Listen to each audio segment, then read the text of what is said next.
today to bring you Sara Illig, who is going to talk about tapping your way to emotional freedom. Because it's okay to understand what's going on with you, but it's really important to know what are some of the steps I can take to help myself. And in the emotional freedom technique is one of those things. So welcome, Sara. How are you?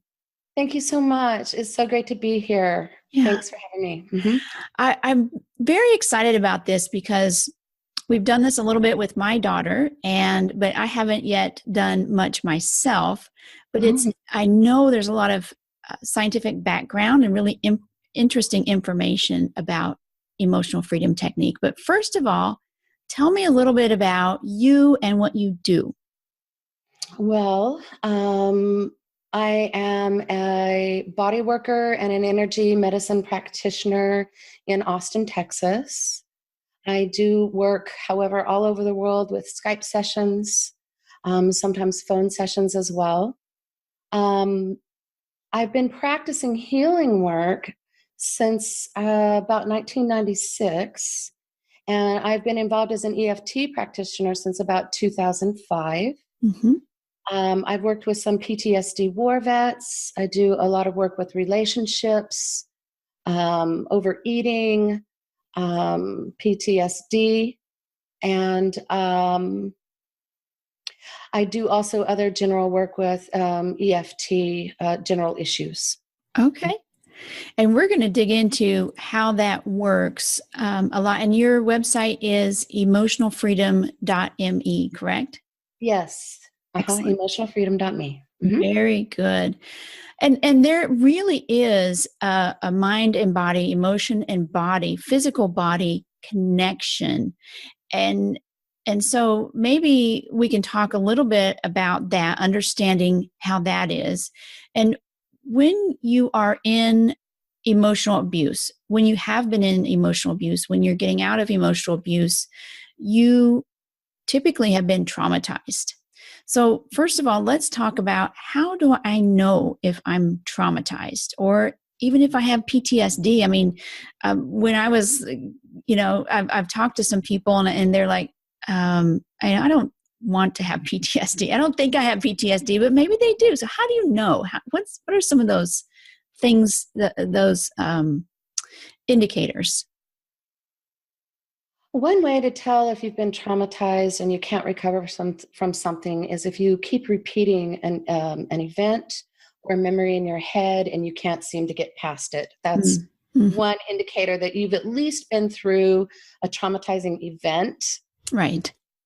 And if you build upon those, even just one little event at a time, eventually the nervous system is so glitchy that we can call it maybe somewhere on the spectrum of traumatized or PTSD. So one way to ask yourself is, what's my physical response to thinking about that event or even just that person in general? Right. Because there may be so many events tied up with that person. Just thinking about that person may make you go on the inside, or you feel your heart race, or you get a shortness of breath, or you feel a knot or a lump in your stomach. Those are all indicators that something is stuck in there that can absolutely be cleared and released. So, and this may be an example of that. Whenever I escaped and I left the person that was a sociopath that I was married to, whenever I had to communicate, before that time, I knew I had to send an email talking about, vacation with the kids or something like that. I would first of all put it off a long, long time. And second of all, I would get a sick feeling in the pit of my stomach. It's just an email, but I would still get a sick feeling in the pit of my stomach. Is that the sort of thing you're talking about? It is, absolutely. Okay. And what's the difference between traumatized and PTSD? Or is there a difference? There's a lot of different categories that they can put you into under the general category of PTSD.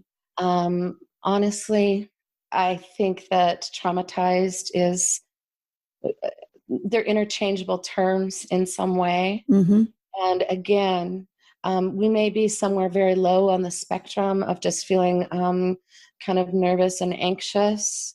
That still might be an indicator that you're traumatized. If that anxiety were to continue over a long period of time, it might develop into something more serious than they would categorize as PTSD. Mm-hmm. They're in the same family. Okay. All right. And so, what do I do if I'm traumatized? And first of all, I know people don't really like to say that they're traumatized because, people will say, oh, he was just mean to you, or, how can you be traumatized by that? Outside people, and maybe even you're talking to yourself. But I think you have to admit that you have been traumatized by an emotionally abusive person. But once you recognize that, what do you do? What do I do if I'm traumatized? Well, being traumatized comes with a few categories to identify that you're traumatized as well. One is that an event has happened beyond your expectation. Mm-hmm. Another is that it makes no sense. It's disorienting. It makes no sense to you. There's shock involved, and there's no way out to help yourself. Right. Mm. Okay. If I am traumatized, it may be in a way that I don't even particularly have words to describe that.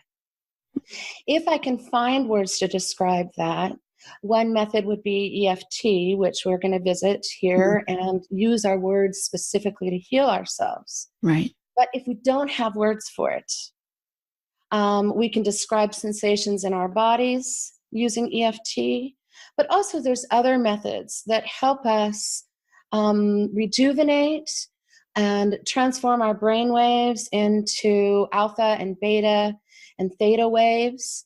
These modalities would be dancing, Uh-huh. where you have a chance to get in your body in a safe way and express yourself. Right. Dancing, yoga, meditation, all of these things, breathing exercises, Mm. when which are hugely important. As you slow your breath, your brain can't stay in fight or flight when you slow your breath. Your breath tells you, I'm breathing slowly, and your brain says, well, if I'm breathing slowly, then that must mean that there's a calm thing in my environment, so I don't have to panic. Ah. So one important thing you can do when you start just reeling, if nothing else, I would recommend breathing in for anywhere from 3 to 5 counts and holding it for a brief second and exhaling. And I would recommend exhaling twice as long as you inhale. Ah. Okay. Repeat that a few times. So what you kind of just explained to us is part of that connection with the brain and the body, and the mind and the body, and you cannot separate those. You cannot take them apart, and you can help them work together to, become more resilient and make your life a lot better than it is right now. I love Hmm. that. Massage is another important modality that can help people feel safe, especially if they're in too much pain to begin movement in their body as Mm-hmm. well. Oh Seeking a yeah. massage therapist can really help traumatized people feel safe in their bodies and out in the world again. Right. Mhm. And it's important to care for that brain and body connection too, and care for yourself. I think a lot of people maybe not don't understand necessarily that part of your recovery is doing some of these things to get your nervous system to calm down. Is that what we're doing with some of these modalities? You're getting your nervous system calmed down. You're introducing part of what's happening in the brain and the body signaling together is that the brain can't tell the difference between real and imagined. Mm-hmm. It can't, when you begin imagining a traumatic event, you get the same chemical reaction, you get the same reaction in your nervous system, you're building neurons.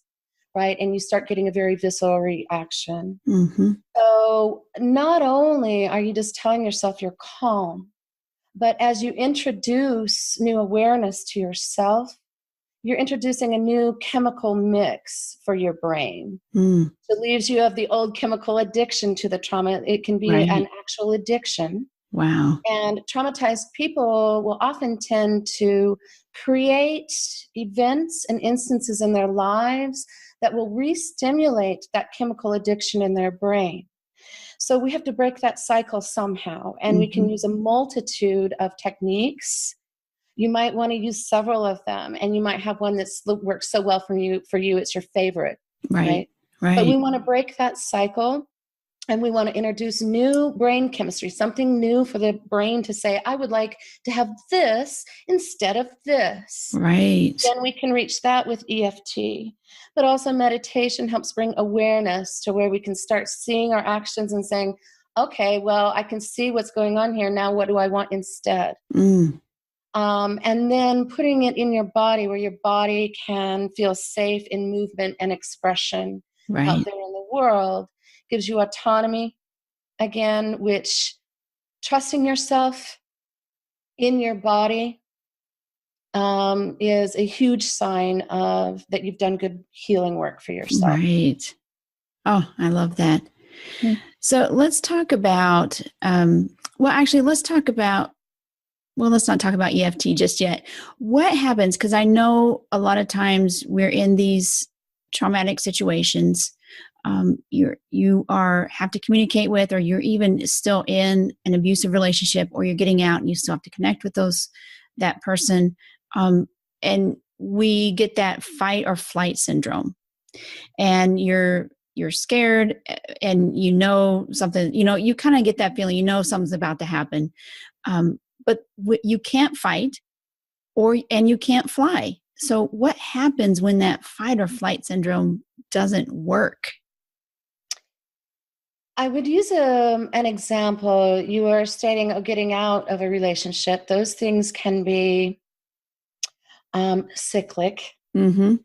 We go out, we step back in, we go back out, we step back in, right? Until we Yes. finally learn how to break that cycle. So I want to talk in that regard just for a moment about when you have not exited, when you're actually in the room with that individual. Right. Because it has everything to do with how you respond to that individual when they're not around. And what happens is when you're in a situation, um, whether adult or child, when you're in a situation where you can't go anywhere, you can't leave the room, and something's coming at you, bombarding you, whether it's mental or physical or emotional, Mm. is bombarding you. Um, Fight or flight kicks off, we disconnect again, and we go into a freeze response. It's a complete dissociation. We numb, we check out, we're frozen.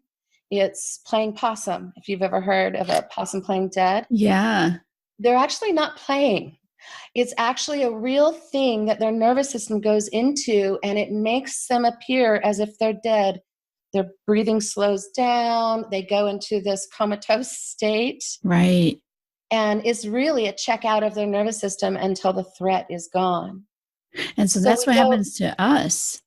You're yes, we saying, go into okay. disassociation. Right. And then it's too much to cope with. It's shocking, again, beyond reasonable expectation of life events. Mm-hmm.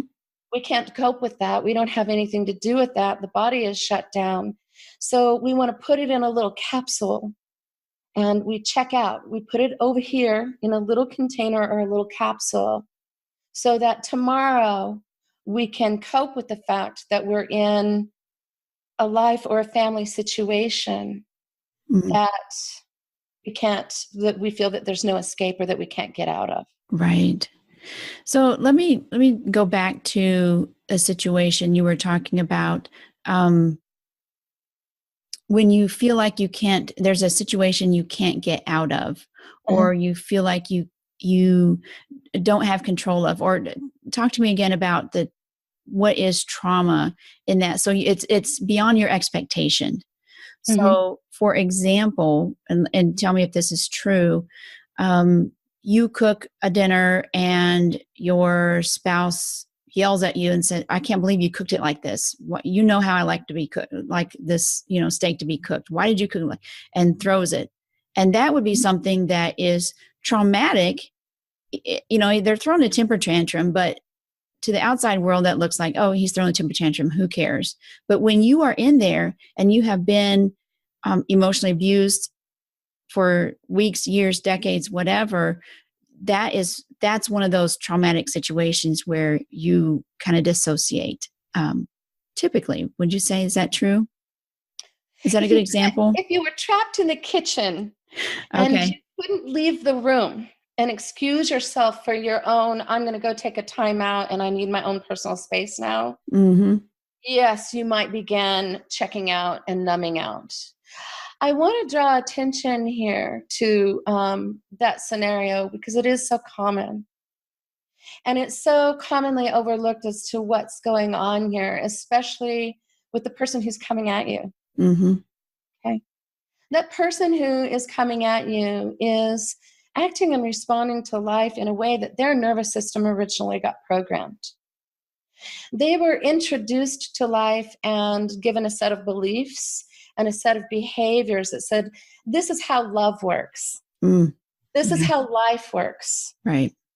So if this person who's coming at you came from a family where dad came home and yelled at mom in the kitchen, that trained the person who's mad at you, that trained that person to say, love equals dad is mad at mom in the kitchen. Right. And so they are displaying that, and it's clearly not conscious. They don't want to have a bad relationship with you. They want to have a normal household relationship with you. Right. Right. So one of the first things that you can do if you can access this and you're not dissociated yet in that moment is to recognize, hey, wait a minute, this is not about me. This person is acting out a behavior that clearly they learned somewhere, and they want me to know that they learned that. What I'm witnessing in that moment, in my mind, is a deeply traumatized person who's trying to share their belief or their pain with me because they haven't learned how to cope. Right. Now, it doesn't make it okay for me to stand in the room or feel unprotected. But if I can have that awareness, it relieves the shame and the criticism and the ridicule. This is not about me. Right. So then you don't have to take it personally, and then you can handle it with yourself. With awareness. With awareness. I love that. Right. This is how I handle a traumatized person versus this is how I handle a person that I want to call a cuss word right now. Right. Exactly. Right? Because then you're feeding that relationship between mom and pop. And they're like, yeah, see, this is reality. This is how it goes. And we have to break that cycle and say, wait a minute, we understand that this is what you thought how it goes.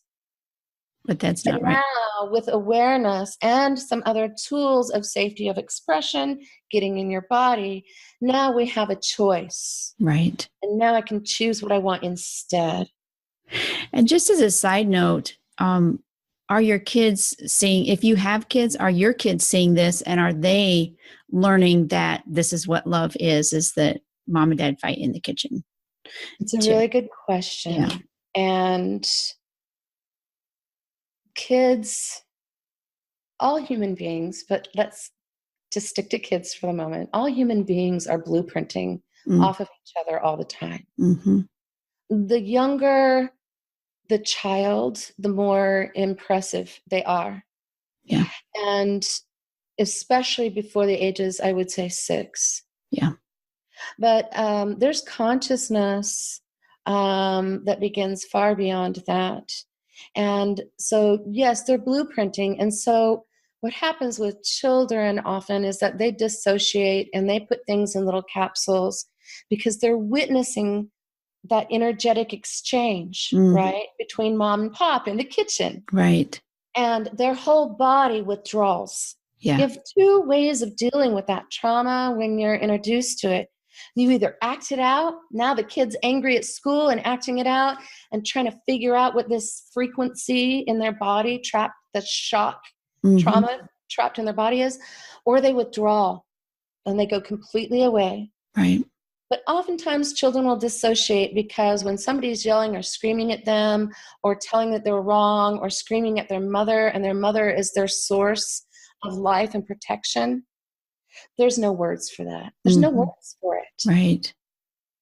Right. And the earlier in, the trickier it is to resolve later in life. You have to just keep doing maybe little maintenance routines to keep yourself in check if you've been exposed to super early childhood trauma. And I would care to wager that if you weren't exposed to some sort of trauma earlier in life somewhere, relationship exposure, then we probably wouldn't attract a relationship like that for ourselves to learn from later in life. Exactly. Yeah. I thoroughly agree with that. Mm-hmm. Let's step over into what we can do about this, because we know it's happening.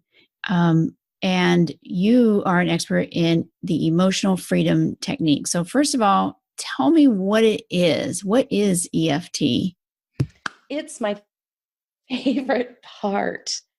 Finally, warmth on my face because I love it so much. And it's the most effective tool that I've ever seen to help people, especially a layman who doesn't know what to do. Right. And I would just love to go in. EFT is a drug-free, a non-drug self-help treatment that you can learn in 5 minutes. Wow. There's a basic EFT intro video on my website at emotionalfreedom.me. There's tons of information all over the internet. And I'm just going to encourage you to look far and wide and find exactly a rhythm that feels good for you. It's a combination essentially of cognitive therapy, behavioral therapy, exposure therapy, and needleless acupuncture. So instead of using needles, you're using percussion to send a signal down the meridian channels, the same channels that an acupuncture practitioner would be sticking needles in to help calm your system and realign your organs and relieve physical pain. Yeah, did I explain that well enough in that way? So it's really the pressure or the tapping, essentially. That's why they call it tapping. Is that it? On different places.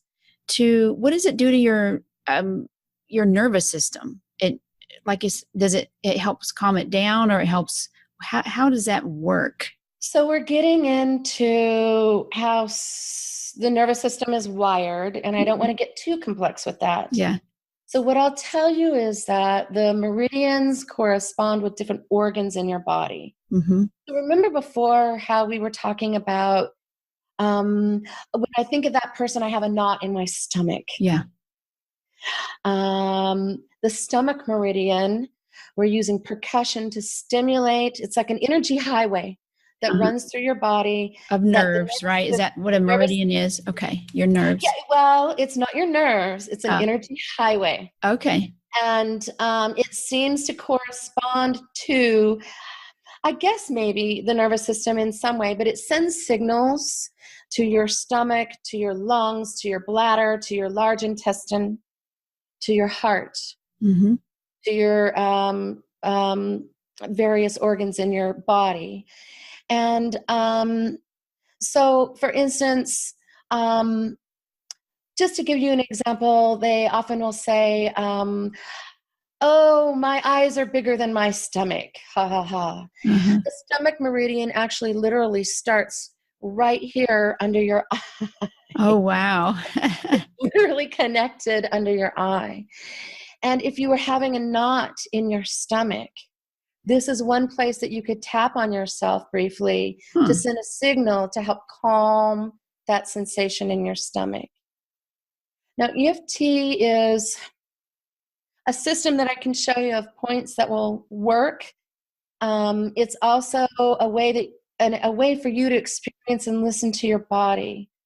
So it may be that you're tapping a different point and you say, I still feel this knot in my stomach. And even though I'm tapping on a different point, I still might feel that knot in my stomach release. Mm-hmm. They correspond, they interchange with each other. And oftentimes when you align one, another meridian will also rebalance itself. So uh, let me ask you, when would you start this, or do you do it a day? Is it a daily practice, or when you feel? I love it because it helps you feel what your body is feeling instead of ignoring it Yeah. all the time, which we tend to do, especially when we're under chronic stress. So how do you go about doing this? So all of the above. I would recommend one way to realign yourself is just to do a little 5-minute energy tapping routine of your own. When you're starting out your day, or if you've woken up from a bad dream where you don't carry things with you all day, or you have dread for, oh, I don't want to go to work or face my day, or I'm afraid I'll run into that person, or what have Mhm. you. You can get up out of bed and do just a little tapping routine and realign yourself that way. But also, in that moment where you're feeling the tension or the panic, absolutely, it's an appropriate tool to use. I highly recommend it. It's one of the best in Right. those situations. But also, if you're just sitting around, nothing better to do but suffer from a traumatic memory. Mm-hmm. So I say tap often, Okay. tap daily and tap often, and your body and your system will tell you. When I first started doing EFT, it was because I was a deeply traumatized person, Yeah. and it was one of the only tools that really helped me. So I tapped a lot, sometimes all day for a couple of days. Mm-hmm. And as your body winds down and the tension relieves and you become more in control of your life, you will know naturally if and when it's okay to back off, Okay. do a little less frequently. Yeah. Mhm. So tell me a little bit more about your backstory. How did you get to become an EFT practitioner, an expert in it? But I mean, there must have been something that caused you to look into it and say, this is beneficial. Yeah, thanks. Because as a person, I didn't have any one specific event that I knew caused trauma in my life. It took me a very long time, well into my adult years, to understand that I was behaving as somebody that was traumatized or with PTSD or stress Mm-hmm. disorder. Right. I had um, I had attracted a multitude of unhealthy relationships, disrespectful relationships toward myself. Mm-hmm. And I did have some identifiable one or two traumatic events in my early childhood where I was with my mom when she broke her back and things like that, Mm. where clearly that would jarble a kid. Right. But it took me even longer to figure out that I was a nervous person before then. When I looked back at childhood pictures of myself, I could see the look on my face, and it was not one of contentment. Right. It was just like, ah. So from the age 17, that early in my life, I started recognizing that I was behaving in ways of somebody who I wasn't having normal social interactions. Right. And as the years went on, so I started going to any self-help technique that I could, and getting myself involved in so many different, um, everything from 12-step programs to subpersonalities and psychology. And I just delve in. Um, and what I offer and what I do in my practice, I offer the techniques both for body work and EFT. These techniques helped me above and beyond anything else that I tried. Mm-hmm. And I do have to say everything helped somewhat. That's why I encourage just try. Try lots of different things. Yes, But the exactly. thing that I offer and what I do helped me more than anything else. And it gave me an expedited process, 10, 20 times faster than other techniques helped me. I could feel it. My Wow. brain started changing. My body started releasing. So what I say to people is that your brain will be rewired. Absolutely. It's rewired as a traumatized person. Right. But a traumatized person who can master pulling themselves out of that state, they are some of the greatest healers and leaders on the planet Mm. because they can understand both spectrums. And I believe traumatized people often have gifts of sensitivities that are gifts and not curses that they don't yet know how to access and use. But once you release the shock, Right. now what you have left is your gift, and now you can help other people with your gift. Oh, I love that. I love that. And it seems like there are a lot of people who do recover and they find their gift, the gift of helping others. I love, love, love that. Yeah. All right. So I want to see maybe a demonstration. Can you share with us how to do it, or maybe kind of demonstrate exactly how to do the EFT? Yes. I would like to ask, um, you mentioned, I wanted to ask, you had mentioned a couple words earlier that were a personal experience of yours. Mm-hmm. Do you recall? I'm looking for a pen right now. It was, well, one of them was having to email the my ex about vacation. Was that one? Yes. And it And just got sick to my stomach. got sick to my stomach. So, okay. Um, I'm kind of anxious now you're mentioning it, and it's been a long time. okay. So great. Let's work. Do you mind? No, let's Can do we it. work there? Let's do it. I may introduce a couple other words somewhere in between as well, Mm-hmm. to see if they resonate. And also maybe it could help somebody else um, in their part. All right. If I'm saying something that doesn't feel congruent with you and you feel something else coming through you, please feel free to just edit my sentence. Okay. So All what right. EFT is a very personal thing. And while you may be gaining benefit, us tapping along together, if you can contact your own experience with that, you can get some good relief from your own experience as well, or from anybody who's watching the Right. video. Okay. Good. If you're working on your own, I would highly recommend, pardon me, I would highly recommend writing your issue down first Okay. and writing down the emotions that you feel with it. Because oftentimes, as we mentioned, when we pull something up, part of us wants to check out. Right. And you'll sit down to work on yourself and to help yourself with this issue, and you'll sit there and you're like, I don't even know why I'm here. I should be washing my hair instead. Right. I forgot. It's no big deal. I'm fine. Yeah. That's a No big protection deal. mechanism. Mm-hmm. Okay. And as a part of you, it's like, I don't want to face this. I don't want to deal with it. Yeah. So what's very important is that we can, in a way that is non-traumatizing.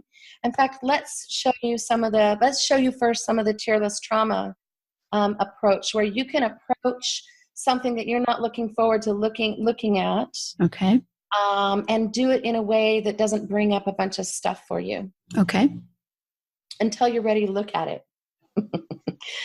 um, so I'd like to just start here with your hand over your heart. Okay. And with your hand over your heart, I'd like you to find a spot between your ring finger and your pinky finger. Okay. I'll move back so people can see maybe. Okay. There we go. Okay. Is this can you see me here? So tap. Yeah, just tap. And let's just take a deep breath. I mean, gosh, look at all we did just to get to this I spot know. right now.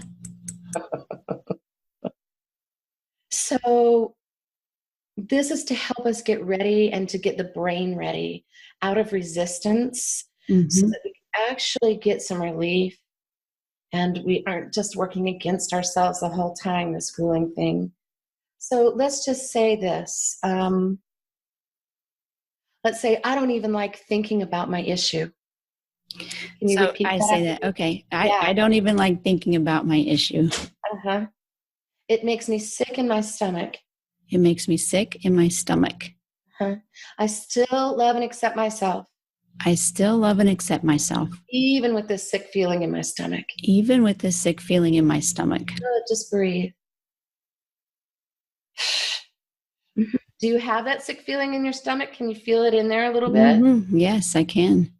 Can you describe it? Is there like a color or a shape or how would you describe that feeling in your stomach? It feels, it's kind of at the top and it just kind of feels like I don't know, how would I describe it? I don't know, like a black ball, kind Okay, of. perfect. So let's just say I just can't face it.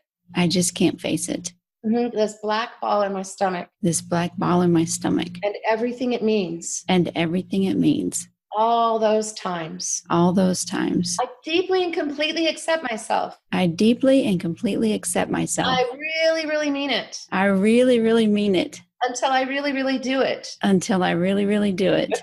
Breathe. Okay, we're going to move now to the top of the head. Okay. Tapping on the top of the head. Does it matter which hand or It just? doesn't matter which hand. Okay. It doesn't matter how hard you tap. Okay. You could change hands back and forth if you wanted to. Okay. You're not going to heal faster if you tap harder. Okay. You can tap lightly without making yourself sore the next day. I tried that. Good to know. Yeah, I tried that one. And let's just say I put that away somewhere. I put that away somewhere. So it couldn't hurt me anymore. So it couldn't hurt me anymore. Let's go to the front of the eye. Breathe. I can't think about it. I can't think about it. I don't want to talk about it. I don't want to talk about it. I'm afraid to talk about it. I'm afraid to talk about it. Good, side of the eye. Breathe. How you doing in there? Okay. Doing all right. Is that pit in your stomach still exactly the same right No, now? it's kind of released a little bit. Is it like smaller but still a ball? Yes. Okay, and it's still black? It hasn't changed color? It might be brownish, I guess. Okay, so let's go under the eye and say this brownish pit or this brownish ball in my stomach. This brownish ball in my stomach. I still love and release myself. I still love and release myself. I still don't want to talk about it. I still don't want to talk about it. So under the nose, breathe. And let's just say this for protection and say, you can't make me talk about it. You can't make me talk about it. Nobody can make me talk about it. Nobody can make me talk about it. And breathe.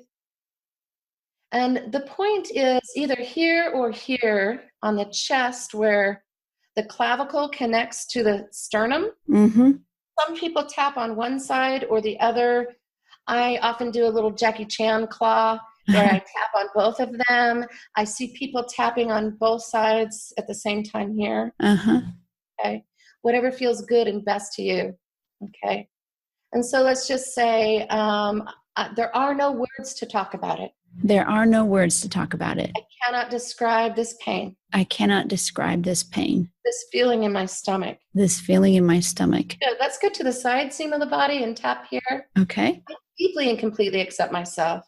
I deeply and completely accept myself. Okay. Did you get a little burp now? I did. That's a sign that you released some more from your body. That's a working sign. That's weird. Yeah. Yeah. So I forgot to say that you may get some physical sensations. Right. Let's just pause for a second with that. How are you feeling in your body right now? Quite relaxed. Huh. Yeah. On a scale of 1 to 10, what do you have left? And I'm not sure where we started with. We didn't ask you that question. Can you gauge it was at about a this and now it's that? Or I would say it was about a 7 or 8 and maybe now a 2 or 3. okay. So those little belches and yawns and regular emotional stuff that happens, other gaseous processes, you may feel a little bit sleepy or your eyes may itch or tingle a little bit. Those are all signs that your nervous system is realigning, that you're letting go. I call those little belches cellular off-gassing. I view it as fear that was caught in the cell that the cell released. Right. And that is now you have access to your chi, your energy system again. Ah. So please be shamelessly human when you're tapping on yourself. Right. Experience things and let your body adjust the way it adjusts. And forgive yourself for being human along the way. And I was just trying to cover it up. I'm like, oh my gosh. Yeah, But that's normal. That's I was great. never a belcher or a burper before I started EFT. I was, taught polite manners. Mm-hmm. But it turns out that's one of the way I process energy. Wow. So now, even when I'm working with other people, if they can't process energy, sometimes my assistance is that I'm helping to belch for them. They're borrowing benefits from my field. Uh-huh. So please belch freely. Yeah. And keep yourself hydrated. Dehydrated people have a hard time switching gears in their energy system. Okay. Okay. So how do you know what to say to yourself, or in your video or on your website, do you give people things to say, or how do you know what to say? So write down a list of your emotions or your self-talk, negative things that are running through your head. Mm-hmm. Oftentimes what happens, especially when you come from an abused situation, is that when we're finally absent our abuser, we start negative self-talk to ourselves. Yes, we do. And so that's part of that chemical addiction and that neural thing that's going on. And so when nobody is around to abuse us, we tend to start punching ourselves a little until we learn a new behavioral pattern. Mm-hmm. So write down the things that you're saying to yourself. If you've got a long cuss that you're like, you blah, blah, blah, in your own head at yourself, write that down or just sit and tap it out, even though I'm saying this to myself. Right. I forgive the part of me that really thinks that's true. Because if you ask the rest of yourself, do I really think I'm this, this, and this? Probably the rest of you would say, well, no. You did pretty good over in that area or over in that area, right? Right.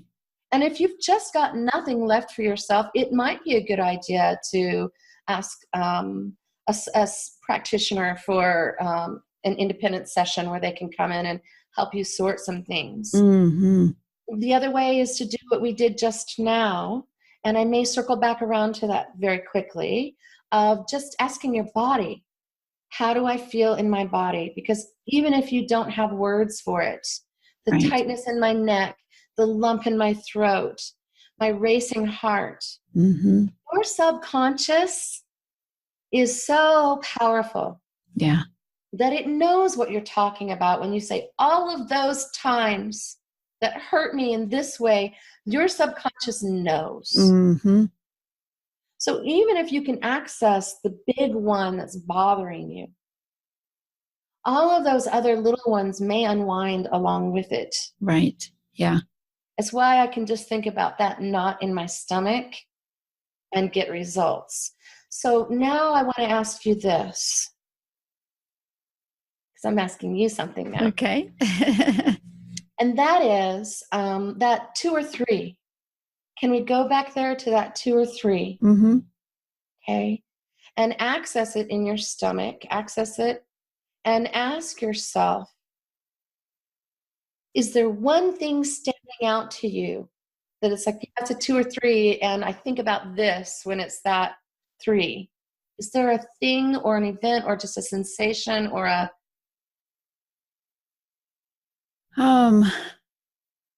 Yeah, I mean, just thinking about the future or whatever, just kind of still, even though my future is okay, I mean, just thinking about the future of any communication with my ex. Okay, future communication, not necessarily, I don't trust myself and I'm worried it'll happen again. Like I'll get myself into that again. Like, do you trust? For me, no, because I know for a fact I will not do that again. But there was a time in my life that I did, and so yeah, that would help. This would help with that too. It would help with that too. I Yeah. want to just test really quick and do one more round. Okay. And let's go back here again because we've got some resilience in there. Okay. Tapping between the ring finger and the pinky finger. And I want you now to look down, straight down at the floor and roll your eyes all the way up towards the ceiling. Come back center. Bring your eyes back and forth, left to right, right to left. And let's just say this. I'm worried about future contact. I'm worried about future contact. Yeah, keep your head straight and just move your eyes. This worry of future contact. Worried about future contact. Good. Bring your eyes center and let's just say, I love and accept myself. I love and accept myself. Now, I want you to hum.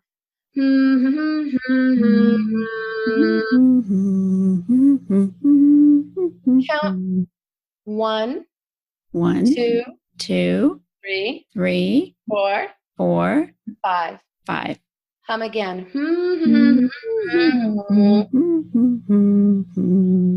Close your eyes. Open your eyes. Okay?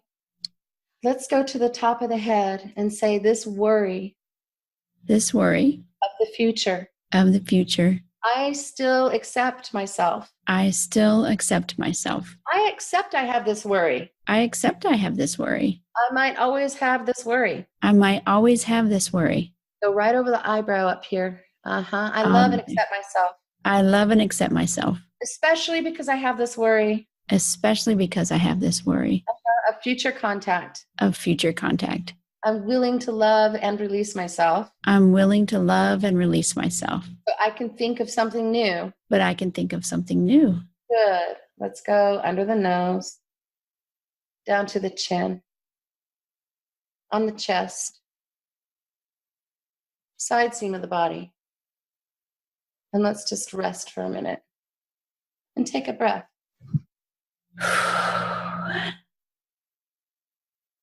So this worry of the future contact, did it stay the same? Did it go up? Did it go down? It went down. Oh, yay! I mean, I'm not kidding. I'm not saying that just for this video. It really honestly did. How amazing. Congratulations. How amazing is that? Yeah, you no longer have a black ball in your stomach and worry of the future. Right. Oh, that's very cool. So we know kind of what to say. I mean, do we need to write down some of those affirmations? Because I am not used to saying good things to myself. And I imagine a lot of people out there are not used to saying good things to themselves. Would you recommend you write those type of things down as well? I do. And that's a spectacular question. So in general, for the layman, there's magical brain chemical relief formula specifically in acceptance, love, forgiveness. If you can't get there to forgive, which a lot of people think if I forgive, it makes everything okay. Mm-hmm. So I might not ever forgive. Right. So now we have to forgive ourselves just for being unable to forgive, and that's fine too. I might not ever forgive it, and I don't have to. Mm-hmm. But if you can find a way to say, I'm willing to let it go now. Love, acceptance, letting it go, forgiveness. Right. Those are all key words into healing yourself. But also, I like to play little games with myself of saying, I have this, and what's the opposite of this? And I'll write that word down. Or what do I want instead? I would rather have joy, Mm-hmm. or calm, or bliss, or peaceful, or contentment. Right. So these are all states of being that we can tap into ourselves. And you're Um, you're calling it out. That's what I love, because part of what got us here is all of these things were inside of our head and hiding from us inside of our head. And we're responding to the world and acting out in our adult lives because of those things that are hiding in our head. And it's calling it out. Even if you, I love that you say, I don't have to deal with this right now. I don't want to deal with this right now. You're at least calling it out that you don't want to deal with it. I love that. yes. And then It's that okay. opens a gateway for maybe safe communication, and Mm-hmm. also the possibility that even if I never tell somebody about this, I'm still connected. I still have understanding. There can be a great benefit as well when you call it out Mm-hmm. of using emphasis, of really expressing yourself. I said I love and accept myself. Right. Okay, and this is part of the chemical rewiring. So, usually, as we have been trapped in this record of programs that keep going around and around like a record, Right. right? Mm-hmm. Needle on the record player, if anybody remembers those anymore. The needle of the record player is in this groove, and that's how you hear that particular story or song again and again and again, right? Right. And so when we acknowledge that story and say, I have this story, and then we come up from under it and we bump the needle up out from under that groove, that needle can land in a new spot. I Mm. said I love myself. And then that needle lands in a new spot.